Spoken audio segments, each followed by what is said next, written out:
Hey, Bill. So yeah, really appreciated your time before. Before we head off, do you have a thought or an idea that I could probably share with my clients that they'd find valuable? Anything in this current environment that you think could really help?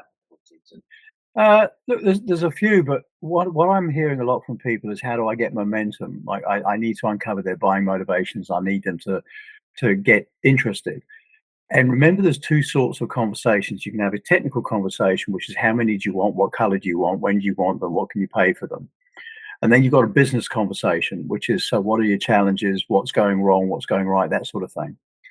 I always suggest to people the very first question out of your mouth should be, "Can I ask why you agreed to see me today?"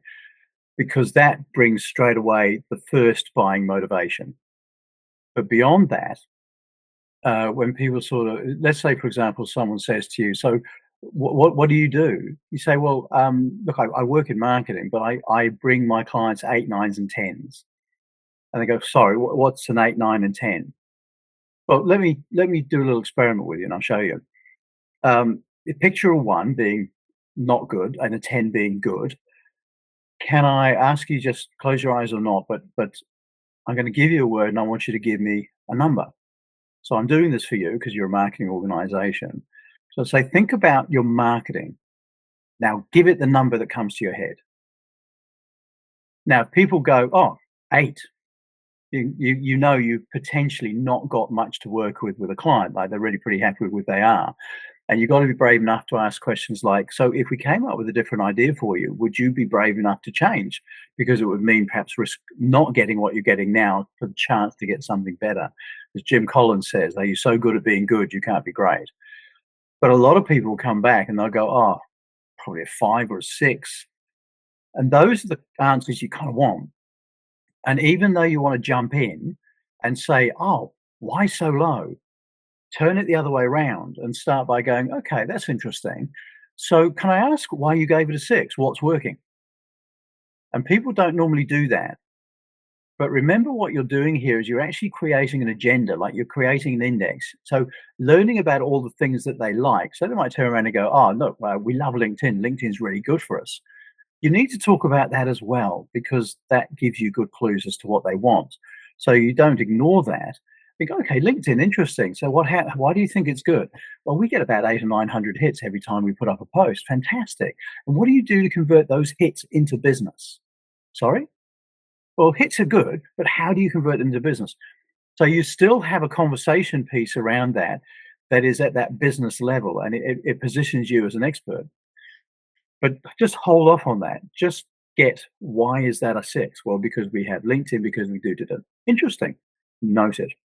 Can I ask why not higher than a six? What's missing that six is your number?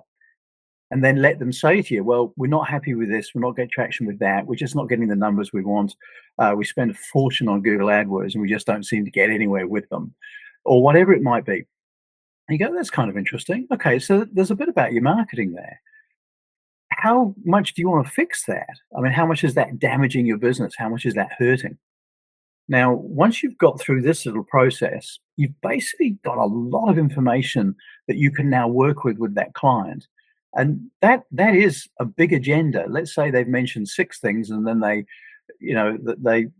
told you how much they need to change it. If you've got any sort of sales bone in you, then you've got enough there to really start a deep conversation. But you've got a conversation to talk to them to how's that impacting your business? What would you like it to be? What would happen if your business was successful? How frustrating for you is it that you're spending that much? How much are you spending? Really? Okay. Do you think you're getting value for money for that? And a lot of people in a sales situation don't have the patience to truly explore and tease all that out, and they suffer from what we call premature presentation, and they jump straight in with, we can fix that. And don't, because you miss a lot of opportunity. So that not So, only stops you pitching, but it also starts a conversation, and it brings the person you're talking to into that conversation. And through that conversation, you build your relationship. And I think it's Harvard said 42% of a buying decision is made at that questioning stage, because I'm sussing you out and seeing if what you're offering me is actually valuable, it's useful, or are you just another person that wants to sell me a new website? So give that a go. I think you might find that would work. Yeah, that's freaking awesome. Thanks so much, Bill. Really appreciate your time on this. No, very cool. Cheers, Ken.